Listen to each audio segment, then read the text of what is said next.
Hello and welcome to Speak a Dogcast. My name is David Farb, Animal Behavior Specialist, and I'm broadcasting from WOUF Woof Studios in beautiful Palm City, Florida. Thank you so much for joining me today. If you haven't clicked that subscribe or follow button, do so right now. New episodes come out every Wednesday, and you're going to want to check them out. You can follow me on Instagram at Speak a Dogcast, and be sure you check out our Patreon page and become a patron today. www.patreon.com/speakadogcast. Yes, all kinds of great dog training content, information, all good stuff. Become a Patreon of my show today and help the podcast grow, guys. Fantastic. I love it. Now, I do apologize. Our YouTube channel, it's going to have a little bit of delay. We've had some technical difficulties going on and unfortunately just have to delay the release a little bit. The fun of working with technology, guys, I tell you. So give me just a little time. I promise that YouTube channel is coming. But in the meantime, you can visit my Patreon page, my Instagram, all kinds of great content getting up there now. So go check it out. Now, on today's show, our first segment is going to be first-time dog owners. Yes, this is a segment just for you guys. Anybody new to the game? It's a lot. There's so much information, so much to disseminate. So I'm going to help you guys out, give you some good information on training tools, all the good stuff to get you going for first-time dog owners. Now, the next segment is going to be, are you present with your dog? Now, that's an important question that we have to ask. Are you present and aware with your dog? We'll talk more in depth about what that segment's about. Then comes the first pets, followed by the listener Q&A. If you guys have questions for that listener Q&A, just keep them on coming at me. Send them on over. Email me questions@speakadogcast.com or feel free to message me on social media. Now, before we get going with today's show, I have to give you today's trivia question. And today's question is going to be, what president made the name Fido synonymous with dogs? Yes, what U.S. president made the name Fido synonymous with dogs? I will give you the answer to that question somewhere in today's podcast, so be sure you stick around, sit, stay, and enjoy the show.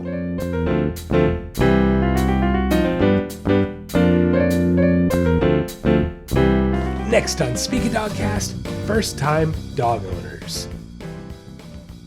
Yeah, it can be tough, right? It can be tough when you don't know what to expect when it comes to a dog. Look, if you never lived with a dog, you didn't grow up with a dog, it's tough to know what goes into it, right? So it's one of those things, like, especially with coronavirus and everything that's happened, dog adoptions, dog ownership is up in this country. It's up big time. And so there are a lot of first-time dog owners out there. And look, even worse, there is more information than you could ever go through and ever decipher on what's good and what's bad. It's a good thing that there's info out there. It also can be a bad thing. So, I'm not going to lie. I don't envy the first-time dog owner in 2023. There's just so much information to disseminate. It's ridiculous.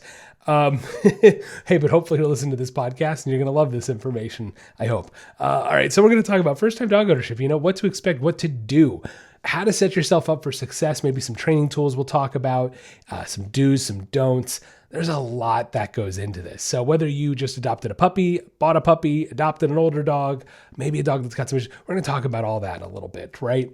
So, interestingly enough, one of my dogs, Violet, she's an 8-year-old golden retriever, and she was not originally my dog. She actually had one previous owner, and they were in their 40s. In a nutshell here, let's try to give the story of Violet in a nutshell. They were in their 40s. They had never had a dog before, neither one of them, not in their childhood, not as an adult, and now they have 4 children. Bring a new dog, new puppy into the mix. And look, Violet came to them with some very interesting bad issues. Now, I say interesting because she was not a rescue dog. It's not like, as far as we know, anything traumatizing happened to her. So whatever happened to the breeder with the first few weeks of life. It is amazing the first few weeks of life, things can happen. It's then the months. Anyway, I'm trying to make a long story short, and I'm rambling on. Owners never had a dog. They came to the conclusion they just weren't dog people. We fixed all Violet's problems. She was doing great with them, but just overall, they realized, we're not dog people, and that's okay. It's totally fine. I would rather people make that decision and give the dog a better home than make everybody's life miserable. The dog, the people, nobody's going to be happy if you don't want the dog. Again, nothing wrong with that. So they were going to hold on to her and rehome her once they found a good home. They weren't just going to give her up to anybody. And they reached out to me. They knew I loved her. They knew my wife loved her. And there it was, we took her. And now she's our wonderful dog. But first-time dog owner, that's the thing. How would these people know that they're truly dog people without living it every day, without raising a puppy, without really seeing day-to-day what goes into it? And so that's the thing. You can watch your friends and family have dogs, but if you've never done it, It's tough to know. So let's dive into it. First time dog owners, guys, look, first and foremost, you have to understand a dog is not a person, right? Simple enough. A dog is not a human being. I know that some of you are like, David, come on, seriously, you're really telling me that? Yeah, unfortunately, yes, I have to say this for some people. I'm sorry, I really am, but I have to remind some people that dogs are not people. They're dogs, and therefore they're wired differently. They think differently. And even though I can't fully quantify and qualify it, they feel differently than you or I do. Now, people don't like to hear this, but this is the cold-hearted truth. Dogs are dogs. If they weren't, we wouldn't call them dogs, am I right? So we have to accept the fact that a dog is hardwired differently than we are, and therefore their instinctual needs, the way we communicate with them, all of these things are they're going to be different. We have to approach it differently, think about it differently, take a different perspective on it in order to work with our dogs in a way that's going to work for them and work for us. So first and foremost, first-time dog owners, a dog is a dog is a dog, and let's not forget that. They're domesticated wolves at the end of the day, right? No matter how much I domesticate a dog, no matter how cute and fluffy they get, in the back of their brain, we still have a domesticated wolf. We still have a wolf in there. Just like with us, guys. In the back of our brains, we still have Neanderthal, and we're not going to get into that argument today. But you get what I'm saying. There's instinctual, hereditary, evolutionary factors playing a role with something as simple as a dog, right? So it's a lot to think about. I know it's a lot to think about this new. You're like, wow, David, domesticated. I thought I was here. I was thinking I was getting this cute little Pomeranian, and you're telling me I have a wolf on my hand. Well, to some degree, yes, you do. Okay, but it's important that you understand that, because the way we fulfill an animal's needs is by understanding what they are at their core. Okay, so look, I implore you, go do your own reading, go do your research. Find out what a dog is. Listen to more podcast episodes. We have some great episodes on it. Definitely want to check out more on that, guys. So many great segments. I mean, we're at 114 now. It's so cool. And again, guys, got to give that selfless plug time. If you love what you're hearing, right? Subscribe to my Patreon page, patreon.com/speakadogcast. You guys can become a patron of my show. I'd greatly appreciate it. Help the podcast grow. And of course, you guys can get even more content in return. And don't forget to follow me on Instagram at speakadogcast. All right, first time dog owners, you got to have the information, right? Got to have the access to the information. So, okay. So now let's talk about more practical type things. When we talk about bringing in a dog, now we understand a dog is a dog. So therefore they're wired in a hierarchy, that pack mentality. All right, we got that going. Now let's think about rules and boundaries. Wait, David, we're not going to talk about playtime and affection next? No, we're not. We're going to talk about rules and boundaries first. I'm going to dig up that video. I have the video of me introducing Riker as an 11-week-old puppy, me bringing him into the house. And it's a couple short clips of him coming into my pack greeting him. And do you know how I brought him in the house, guys? On a leash. And as a matter of fact, I let my dogs come outside. He was my dog at that point, but you get what I'm saying. My established pack. I let them come out onto the patio and meet him out on the front porch. And we did it in a controlled way. I didn't just let him come in and have a free-for-all. Okay? The first boundary was set. The second Riker walked on to my front porch, not even into the house. The second he's on the porch, he's leashed up. There's already that boundary of we're going to create control. And so that way he understands this leash is on him, 11 weeks old. Cool. This thing creates control for me. I feel safe. The sooner I can create boundaries and rules, this is more to the point, guys, right here. The sooner I can create boundaries and rules and limitations, the sooner your dog is going to understand it. But if we just kind of had a free-for-all and I let my dog come in and, I just kind of let him run all over the house and it's a new dog and we're kind of setting ourselves up for failure there, So it's important that we start setting boundaries from the beginning. Look, when I bring a new dog into my house, even just for something like a boot camp, they're a brand new dog, I don't just take off the leash and let him go. We take it slowly. Okay, normally I'll have my dog sit back at the door. They're going to sit and wait. I open the front door and we sit out on the front porch with the new dog and my dogs wait inside. And we all sit there for a couple minutes just getting smell. We're nowhere near each other. They can't get near each other. We take it slow. And to the point that once I finally get them inside, they're still leashed up. I take them around the house and I guide them on leash, controlled. I don't just let it be a free-for-all right away. I establish the rules and boundaries first. Then once I feel everything's good and I feel like control is there and they're doing, then I'll pop off the leash. But it's so important. it's so important to lay down the boundaries and rules first. Now, again, I give this example, but I don't even know what school is like now for kids nowadays. I can't even imagine for the teachers. So let's not get it. But back in my day,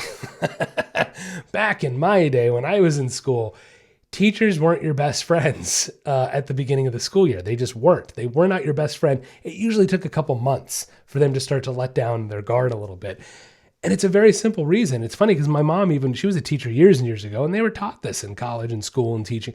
You can't just let it be a free-for-all and be the student's best friend. And then a month, 2 months into school, all of a sudden you need to reel that in. And the students are going to be like, hey, it's been a free-for-all. I'm not listening to you now. But if you start as a strict teacher, think back to, your childhood. I think back to my teachers that were really strict the first, like, oh my God, this is the strict teacher. Usually by a couple months in, they relaxed, and they were some of my favorite teachers, and we ended up having really good relationships. Why? Because they established rules and boundaries first, their expectations first. Then comes the affection. Then comes the reward, right? So people think they bring a new dog in, and the first thing they need to be doing is coddling them and giving them nothing but affection and treats and food and anything they want and freedom and do whatever. Quite the opposite, guys.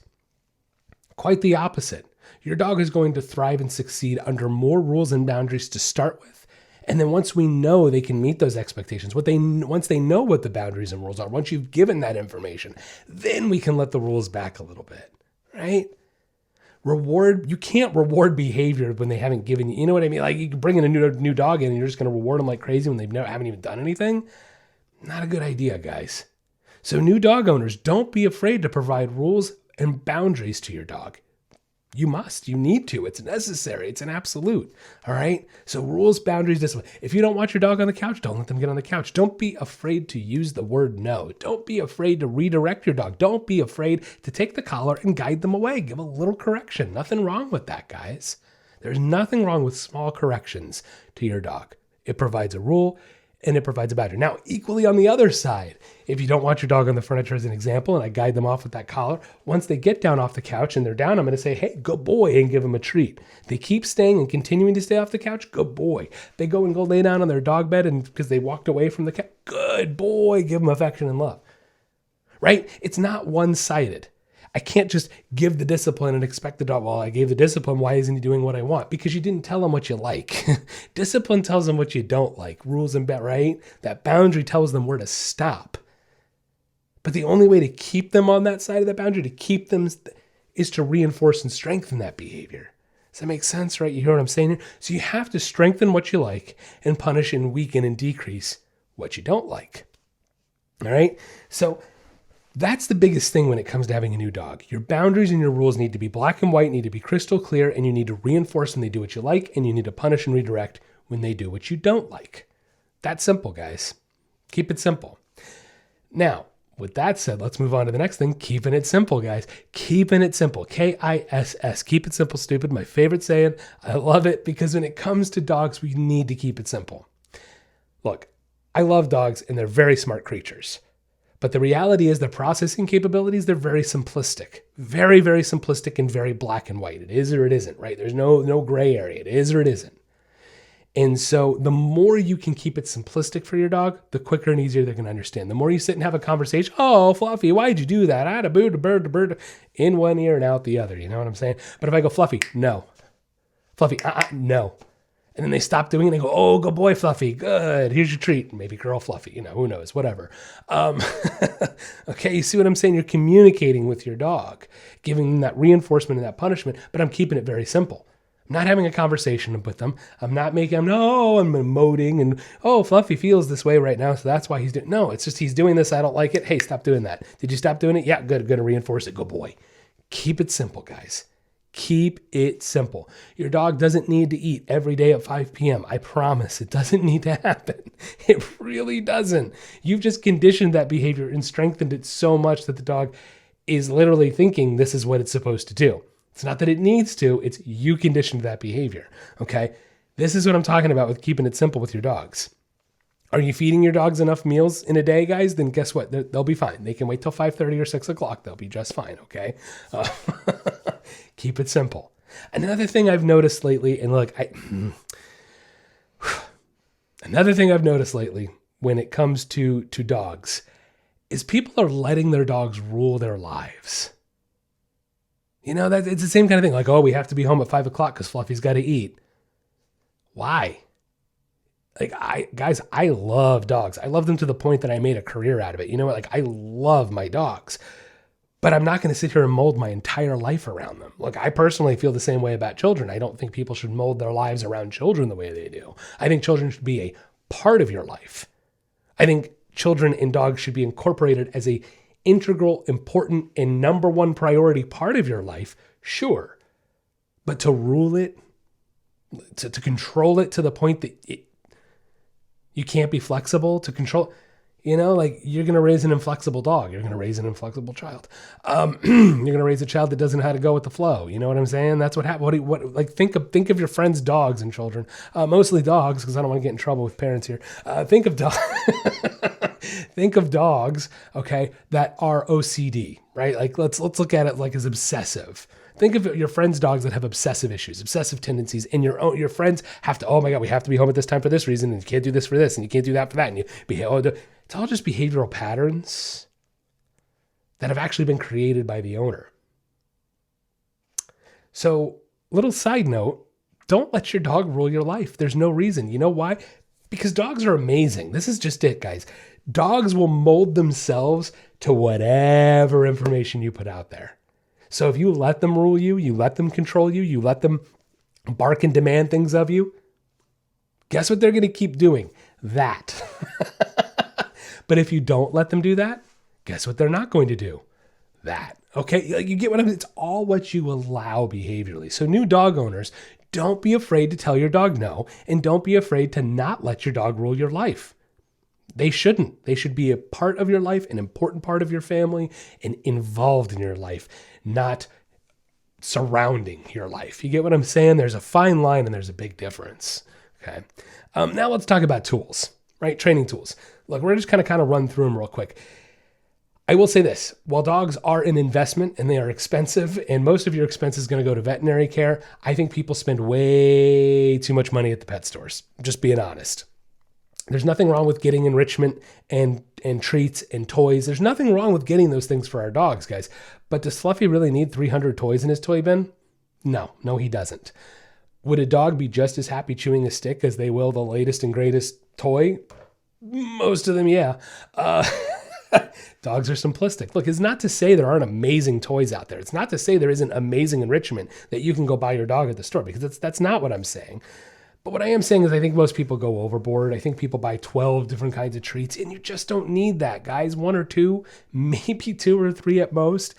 You just don't need to go overboard with this stuff. And if for that matter, we know we have an obesity problem with our dogs in this country. We do. Dogs are obese. The number one most preventable disease in all of pets is obesity. It's the number one disease that dogs, pets get, cats, okay? It's the number one disease they all get that is preventable. It's one of the most common diseases in this country with pets is obesity. And you know why? Because we're buying too many treats, number one. Number 2, we're not exercising our pets. And number 3, did I mention we're buying too many treats? We're overfeeding them, guys. Okay, so you don't need to go buy 50,000 different kinds of treats. Just keep it simple.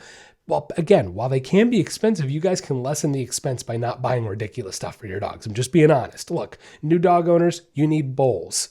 They got to eat out of something. They got to drink out of something. You need a leash. You need a collar. 6-foot regular old nylon leash, maybe a leather leash. None of these stretchy ones, none of the extendable ones. Get rid of that crap, guys. A regular 6-foot nylon leash. Then you're going to want a martingale collar.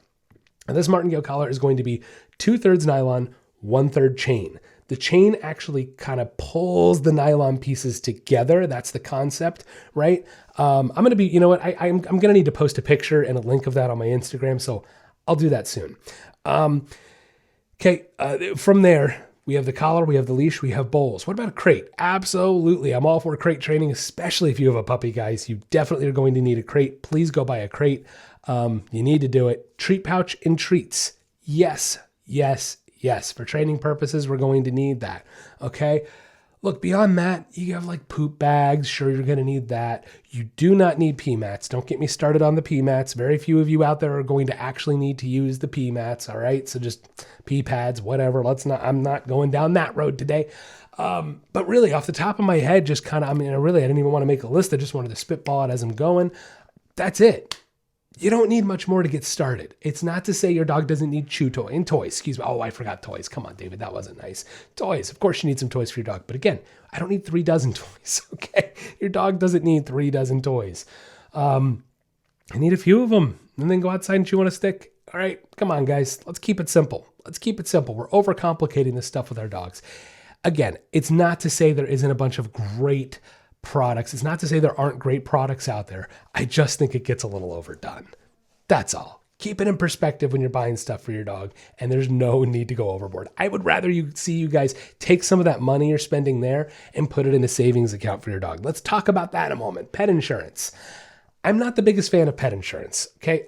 There's a lot of complications to it. Most of the pet insurance that you'll find, you actually have to pay for these things up front, and then they might reimburse you. So if you're already paying for it up front, what's the point of the insurance? See what I'm saying? Like just put some money aside, guys. And the other thing is they may not end up covering it. And if they don't end up covering it, then you're out the money anyway. So the way I see it, I'd rather you guys take a little money, put it in an interest-bearing savings account, let it add up, guys, because the emergencies are not going to be every day for your pet. So you should be able to get months and months, if not years of growth out of that. And then you've got a little nest egg there, right? Let's be smart about our pets. They're going to cost you money, so be prepared for it. Now, there is something to be said. The Care Credit pet credit card is actually can be good.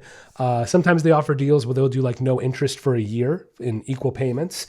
So things like that can be phenomenal, but you got to be careful with that credit card stuff, guys. The interest rates can bury you, and you've got to be aware of what you're signing up for. Be a smart consumer and read what you're actually signing. Okay. A new dog can be a lot, and that's just it. I could keep going. I really could, and I had to kind of end the list like right about in here because we really could keep going. There's a lot to know. But when it comes down to it, you guys just need to keep things simple. Keep it simple with your tools. Keep it simple with your training. Keep it simple with your rules and boundaries. Now, a few more things. I'm going to give you a couple more things here. Let's say we have a dog who it has some triggers, right? Let's say we've adopted an older dog and they've come to us with some issues. Guys, first and foremost, I'm going to say this. Look, if your dog has any kind of aggressive tendencies, please hire a professional. If you don't know what you're doing, and even if you do, I've met people who've been like, look, I've adopted 5 dogs over the years. They've had issues. We've solved them. They've been great. This one I just can't figure out. It happens. It happens, guys. So don't be afraid to reach out to a professional and talk to them. Bare minimum, get some perspective, get some advice, see where you go from there. Speaking of, selfless plug again, please feel free to reach out to me. Our virtual training programs are growing. They're doing great, and I'd love to hear from you guys. So if you want to try to work with me with some virtual training, we can do that. And you guys can reach out to me for a consultation. Maybe and sometimes this happens. Sometimes I might feel that, hey, maybe you would benefit better from a one-on-one in-person feel. Sometimes that is the case with these more severe issues. But hey, we can talk about it. I can give you my best advice on it. We can go from there. So feel free to reach out to me. You can email me questions@speakatdogcast.com. Now, behaviorally, guys, we talked about what to allow and what not to allow. One other thing I want to make a note of is the socialization. I think it's one of the biggest missed opportunities, if you will, when you have a new dog and especially a puppy. I'm not just talking socialization with other dogs. I'm talking socialization with people. It's important to get your dog out meeting a variety of people. And I know this sounds crazy, like tall people, short people, kids, people with high-pitched voices. Your dog needs to experience it all, because I've seen a dog like run in and they've never seen a tall person before. This 6'6" guy comes in and the dog is like scared of him. So it's important to get your dog out into public and experience meeting all different kinds of people, socializing with different people, so they're comfortable with everybody in any environment. From the dog side of it, puppies, guys, get them out there. Be careful. Obviously make sure your dog has had all their shots and vaccinations before you expose them to too much in the world. That's for the puppies, right? But get them out there, guys. Friends, family, call your friends and family that have well-behaved dogs, if they do, hopefully, and socialize them with well-behaved dogs. Dog parks can be a little bit of hit or miss. You new dog owners out there, I'm telling you now, dog parks are a double-edged sword. You might find a great dog park by you, and that's awesome, and more power to you. Some places, you got great owners and great other dog owners out there and great dogs, and that's phenomenal. But a lot of times they can be not so great. And look, you'll talk to other trainers, you'll talk to veterinarians, and you'll hear a lot of that kind of same consensus of, we're not always the biggest fan of a dog park. A lot of bad stuff can happen there, disease, fights breaking out. I mean, we've seen and heard it all. So take that with a grain of salt. Just saying, just think about it. But I prefer doggy day camps. I prefer a professional setting with professionals monitoring the behavior. Obviously, do your due diligence. Check out these places. Get referrals. Make sure you're sending your dog to a safe place. But you got to do it, guys. That socialization is so important to creating a well-rounded dog, both with people and with dogs. Get your dogs out there and socialize them. And of course, the one thing we're going to end with today for all you new dog owners, what's the number one most important thing? The number one most important thing for training, working, and creating a healthy, well-rounded dog, it's the walks, guys. You knew it was coming. There it is. You've got to get out there and walk your dog, and you have to do it properly. Don't forget, walks are 85% mental and only 15% physical, right? If you're new to my podcast, you're a new dog owner, I highly, highly recommend go back and check out all of my segments on the walks. There are so many of them now, so many different ways we look at it. But at the end of the day, guys, you've got to get your dog engaged on a mental walk and not so much a physical one. The physical one will come with it if you get that mental side going. But if you don't know what I'm talking about, go listen to those episodes on the walk, all right? And of course, guys, again, if you love what you're hearing, support me on Patreon, become a patron. You can visit that site at www.patreon.com/speakadogcast. Patreon.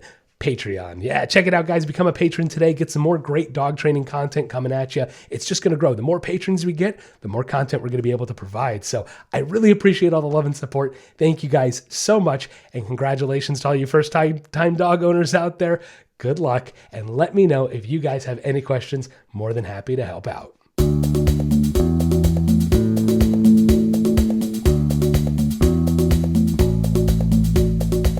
Are you tired of your dog barking all the time?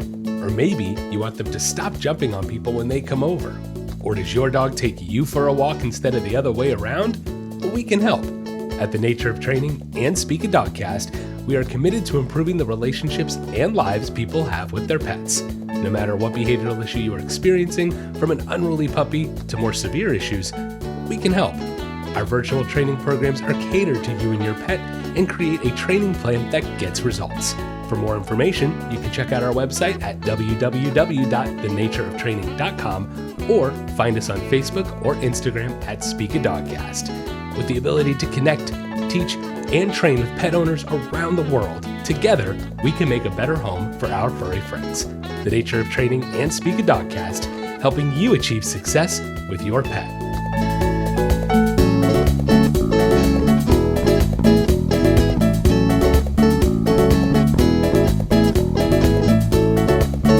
Next on Speak a Dogcast, are you present with your dog? Good question. Yes, because here's the thing. We're all distracted. We are. How could you not be with the way life is today? And that's just it. I caught myself getting way too involved in my stupid phone. And it's happened once before where I've realized I'm on this damn thing too much.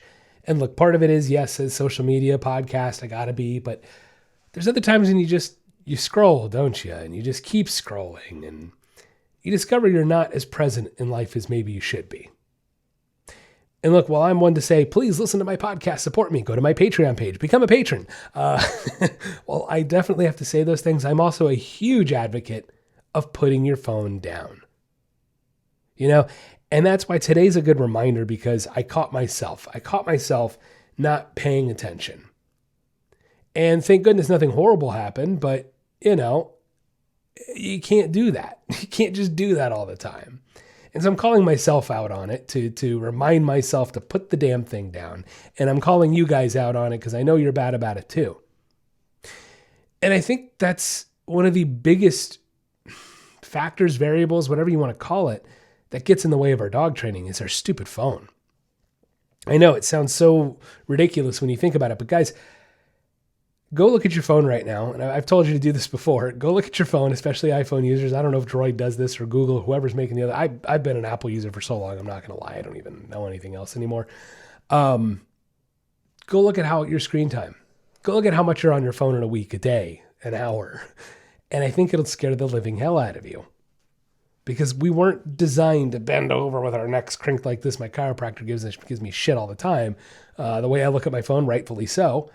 Because I'm going to kill my neck. And it's going to be incredible in 20 years to see what's going to happen to society, not just from a physical standpoint, but a mental standpoint. And it's funny, I wasn't watching. My wife likes to watch some shows I don't love. And I'm watching it. Look, it's pure entertainment to her. I get it to some degree. I can get it for entertainment's sake. And I'm just watching this because, she has it on. And I'm going, society doesn't know how to communicate anymore. We don't know how to communicate our feelings, our emotions. And I feel like this is why we're seeing this uptick in teenagers and violence and all of these things, is because we're not taught how to express ourselves anymore. And I mean, I'm even a little guilty of it as, a kind of edge of millennialness. I'm on the very end, arguably not even a millennial. I like to argue that I'm not. And I have to admit, you think back to history and a couple hundred years ago and how we used to write letters to each other. I saw somebody post online the other day that his dad or grandfather used to play chess through the mail to somebody in their home country in Europe, to their brother. And so literally, guys, I mean, younger people, are you hearing me? They played chess over the mail, AKA they wrote down their chess move on a piece of paper and a letter, mailed it, took a week to get there, maybe even 2 weeks back, because this was a while ago, they said. 2 weeks for the letter to even get there. They open the letter, they see that, they make the move, then they make their move, write their move in a letter, send it back. A week or two later, it would take 3 years to play one game of chess. People today can't even imagine that. And so that's my point. We used to communicate through letters. We used to communicate through more artistic forms, poetry, and we don't do that anymore. We don't have to. We have this instant gratification. And I mean, I'm guilty of it. It scares the hell out of me how everything is just right there. And the thing is, the point I'm getting to is animals don't work that way. There's no such thing as instant gratification in the animal kingdom. It just doesn't happen. They have to work for everything. And human beings used to be that way up until the 20th century, guys, and even well into the 20th century in a lot of places around the world. And even continuing to this day, how many human beings have to still fight just to survive? Animals are not meant to have instant gratification. And I believe that it is having such a profound effect on the way we think, on the way we function, and eventually on our genes and the way we reproduce and become as a human.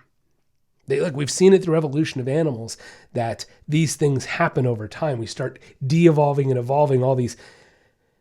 And it makes you wonder when we throw in this technology variable, when we throw all this crap into here, and it's so anti-animalistic,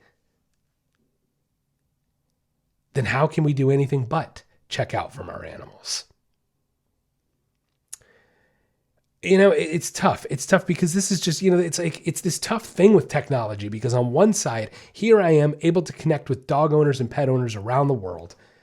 It's something I couldn't have even comprehended. The world couldn't have comprehended 30, 40 years ago if we had said this. There's this podcast, there's on-demand radio where anybody, any Joe Schmo in their bedroom in their house in Wolf Studios here, can create a radio studio in their home and put it out to millions upon millions of people. I mean, can you think of how many people around the world can access this podcast if they wanted to?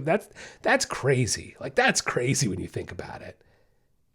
And so there's this wonderful side of technology, and then there's the damaging side of technology. And as someone who works with animals on a daily basis, I see it, and I have to sit back and go, what are we doing to ourselves? I look at the disconnect between pet owner and dog, and I can't help but think that this little tiny phone has a big chunk of it. Big chunk of the reason it's happening, this disconnect with owners and their pets. We've become so far removed from our animalistic instincts. And then we go and we put all this fake crap in front of us, and it just amplifies it. And all of a sudden we look at a dog and go, I don't know, how do I get it to stop barking? Dude, give it a correction and tell it to stop barking. You know what I mean? We're so afraid to be animals anymore and act like animals and act like humans. I'm not saying act like a chaotic lunatic. That's not what I'm saying. I'm not saying act like a beast. I'm not saying act like, it's not what I'm saying. But what I am saying is animals communicate through subtlety, through body language, through touch communication.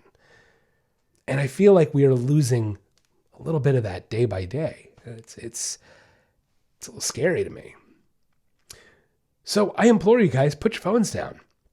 I'm going to be trying to do the same over the next few weeks as much as I have to do it for work. And I know some of you out there have to do it for work, but that's just it. If you have to do it for work, then you got to make the time to put it down when you're not working. You have to make that extra effort to disconnect from this. Sit down with your family and have a board game night. Go for a family walk with your dog. How about a true pack walk as a family? Look, that's my wife and I, we don't have kids. That's something that, hey, I have to admit, I've never really thought about that before. I'm a little envious. That'd be pretty cool. That'd be pretty cool to take your whole pack on a walk. That's something I can't say I've ever done, except with other families. So, I've done it with my pack, but you know what I mean. We don't have kids. Don't get me wrong. I love my pack and I'm thrilled we have the pack we do. Very thrilled. Don't get me wrong. Don't take that the wrong way. But that's just it, guys. Do stuff with your loved ones. Do stuff with your family. Experience life beyond these stupid little screens. Get out there, go for a hike, and experience the world around you. And you'll notice the more you do that, the stronger your connection and bond to your dog will be. David, that sounds ridiculous. I know it sounds ridiculous, but that doesn't make it less true. We're so far removed from our nature, our natural surroundings, that we put up all these artificial ones and we wonder why we have so much unhappiness in our life. Kids today, they don't go outside and play. They don't put down the video games. They don't augmented reality. And I feel so bad for kids today. I used to go outside, and even though I had a Shih Tzu, and it's not like I was throwing a tennis ball with her, I'd take my dog outside to play with me. She'd come hang out, and I'd play with my micro machines and Hot Wheels and stuff I liked, I used to go outside and collect lizards and toads and get dirty. And, it makes me sad that most kids don't do that nowadays. And it makes me go, what is going to be the impact 20, 30 years from now with these kids who don't know how to communicate with their animal? I can tell you it's not going to be good. I can tell you that much. So I implore you guys to get out there and experience the natural world. Look, parents, if you can, send your kids to camp. My wife went to camp growing up, and, hearing her talk about those experiences, it's so awesome. I was really lucky. I did a lot of outdoor stuff. There's a puppy dreaming in the background if you hear that. I was very lucky. It was a lot of outdoorsy stuff growing up. My parents really got us outside, a lot of water sports and outdoor activities and regular sports and hiking. And we did all kinds of outdoor camping, all these amazing outdoor experiences. And so that's somewhat like that camp experience. And so look, if you guys have the means, send your kids to camp. It's so good for them. It's good for them to get out and be independent. Same thing for your dogs. Get them to doggy day camp. It's good for them to get away from you guys for a little while. Socialize, right? But like it all interrelates. That's just it. It all interrelates. And I'm seeing this real bad disconnect with technology and people and their animals. You want to speak a better language to your dog? Put the phone down.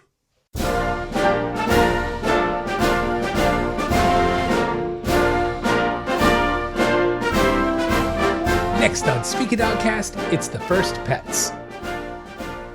Today on the First Pets, we'll be talking about Chester A. Arthur.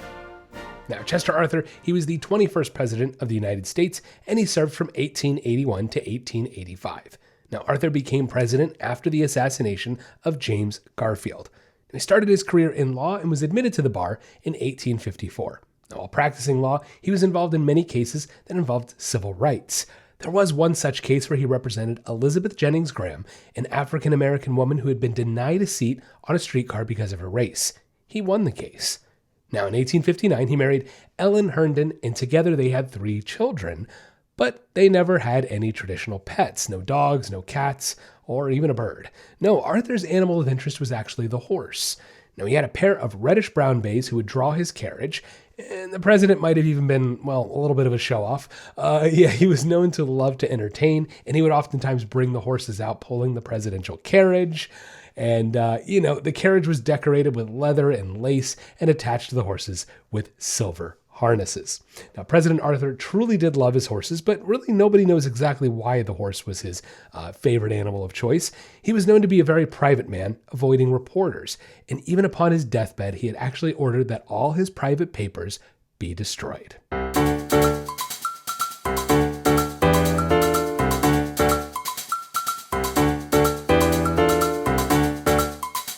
Next on Speak a Dogcast, it's our listener Q&A. The first question today comes from Kristen from California. Now, Kristen says, my husband and I are first-time dog owners. We recently just adopted an Australian cattle dog puppy 2 weeks ago, 4 months old. Now, listening to the podcast, I feel like we're doing good things so far, but it's definitely been a challenge. I had a specific question about walking your dog. I try to do the loose leash, and she's always walking faster than me or pulling in another direction, so it's hard to keep the loose leash and have her next to me. Now, especially since she needs lots of exercise, I'm trying to make sure she's focused. Do you have any advice for us or specifically for her breed? We're trying to do the best we can and want to succeed. Kristen, thank you so much for listening to the podcast and thank you for the question. Hey, first of all, hats off to you getting an Australian cattle dog puppy as your first dog. Look, I'm not going to lie to you. If you've listened, I don't know how much of the podcast you listen to, but I don't like to sugarcoat things. And you maybe made it a little more difficult on yourselves than you maybe could have, just being honest. Look, it is a cattle dog. Cattle dogs are not easy. They're not the easiest dogs because, look, you know it, right? They need a ton of exercise. So, yeah, creating focus. Now, look, first of all, 4 months old, just got the puppy 2 weeks ago. Don't be too hard on yourself. 2 weeks, it's not that long a time. So don't be too hard on yourself. It could take a little time. Now, I know we were kind of chatting a little bit there. We were talking about the martingale collar. So first things first, and I don't know if I'm going to be able to get this video up quickly, so I apologize, but I'll get a picture to you if I don't get this video up right away, which what am I saying? I know the video is not going to get up right away. We're having some issues with our YouTube channel, but this is the martingale collar right here. I'll do it anyway. I'm going to show you. Like I said, Kristen, I will take a picture and send this to you, but this is the martingale collar, okay? This is about 2/3 nylon here and the 1/3 chain. And what happens is we are going to pull on that chain and the nylon part actually constricts, right? That's the idea. And the way we want to use these collars is never pulling and holding. I actually didn't use it there. We want to pop and release, pop and release. That's the idea of these collars, okay? So diving into it with that collar, if you're not using that collar, it's going to be hard to make the correction. So hopefully you can get this collar, you'll get the correct collar on her. And what you're going to do is you're going to make little pop corrections, okay? You're going to have to make little corrections to redirect her. And the whole idea is we don't want to pull her, right? We don't want to be having that thing choke her or nothing like that. But we do want to make these little pop corrections where we actually can use the leash, pop and release it. And that was the idea. And look, it's a little easier to explain once we're actually diving into training. But you want to pop and release it in a way that if you do it diagonally, right? We're not going to correct straight up. We're not going to correct straight back. We're going to do a diagonal correction. What you'll find is when we do that correction diagonally, it actually will redirect your dog's focus back up to you, okay? And if she looks at you, then you're going to tell her good girl and give her a treat. Now that's sort of the surface, scratching the surface on, okay, trying to get a loose leash and her walking with you. But to be honest, Kristen, it's actually going to start way back at the house. Let's rewind a little bit. Let's start at the house. First, the exercise I want you to do is my kissy noise exercise. What you're going to do is you're going to get a treat pouch, leash her up inside the house. And all you're going to do is make a kissy noise, call her name, take the treat, maybe put it in front of the nose a little bit, and then take the treat and bring it up to your chin and get eye contact, right? So we're going to kissy kiss, treat up to the chin, gain eye contact, say, good girl. Hold the eye contact for a couple seconds, and then feed her, okay? Rinse and repeat this quite a few times. Getting her to look at you, treat under the chin, get the eye contact, like the eye contact, reward, okay? And what we're starting to create is, and feel free to call her name too. Didn't get the name of your pup there, but feel free to add the name in with the kissy noise. And the whole concept is I want her to understand when she hears her name, when she hears that noise, she's going to redirect and look up at us. Okay. That'll start creating focus before you get out on the walk because you got a cattle dog. Once you get outside, that's a different thing, right? So we have to start with a good foundation at home. And we have to start with trying to get a good redirection going at home and reinforce it a bunch before we get outside. Okay. Look, this is going to be a little easier said than done, most likely, just simply because of the breed. Yeah, you got a cattle dog. You got to get out there and get the exercise.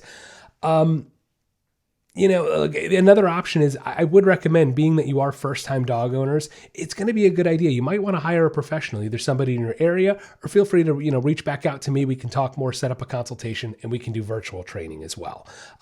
But I really would highly recommend that you look into getting a professional, simply because it is your first dog. There is so much information I can hand you right now on getting your dog to walk on a loose leash, but to be honest, we'll be here for another 30 minutes at least, right? Can't do that today. But that's the first foundation. Look, I can't stress it enough. The first foundational building block is that kissy noise and getting her to look at you. Having control over her focus before you get outside is going to be huge, okay? Then, of course, getting that right tool on there, the right collar, the right leash, that's going to make a difference too. We want to make short, quick pop corrections with that collar to redirect her focus, okay? Look, if she starts pulling one direction, if we have that martingale collar on, what you can do is make a correction and turn around and go the opposite direction. If she starts pulling the opposite direction, the second you turn around and go back the other direction. You might find yourself in a 10 to 15 foot linear line going back and forth, but what you want to make her understand is every time she pulls and she tries to go that way, she gets the opposite result. Okay, so she starts understanding pulling isn't getting me anything. Then I can start combining that redirection, getting her to look at me, and before you know it, she's more interested in looking up at me than pulling or going 50 directions away from me, right? Okay, it's a process. It is a process, Kristen, and this is why I would suggest getting with a professional, either finding somebody local in your area or reaching out to myself to do some virtual training. So I kind of hope that helps get that foundation laid, because that's the important part. We can't just jump to having her perfectly walking at our side. Lay the foundation at home first with that kissy noise, making sure that redirection is really strengthened, and then we can go from there. Next question. This comes from Lori from Tacoma, Washington. Got a West Coast thing going on today. Lori says, I have 2 dogs, a golden and a pit bull. They are amazing, well-behaved dogs, and I could not be happier with their training. Sounds like you put in a lot of work and time. Good job, Lori. But I had a question about 2 of their quirks. Love this. My golden likes to sleep under things. Furniture, really. Tables, beds, chairs, whatever he can get under. It's not a problem, and he's very graceful about it. My pit bull, he likes to curl up in a blanket like I have never seen a dog do before. He's obsessed with being wrapped up. He mostly does it when it's cold out, so I'm guessing he's cold. But what do you think about these silly behaviors? Lori, thanks for the question. I like it. I love it because it's just a different question, right? It's something quirky and weird. First things first, I will say I had a golden retriever who did the same thing. My male golden retriever, and I've noticed there is a consistent pattern. I'll say this, over the years, I have seen this with Goldens. It's not every Golden, but there is enough consistency to it that I see Goldens that dive. My wife and I used to joke that Colby would dive under the bed and submarine dive, burr, burr. It was a joke, being silly. But he loved sleeping under the bed at night.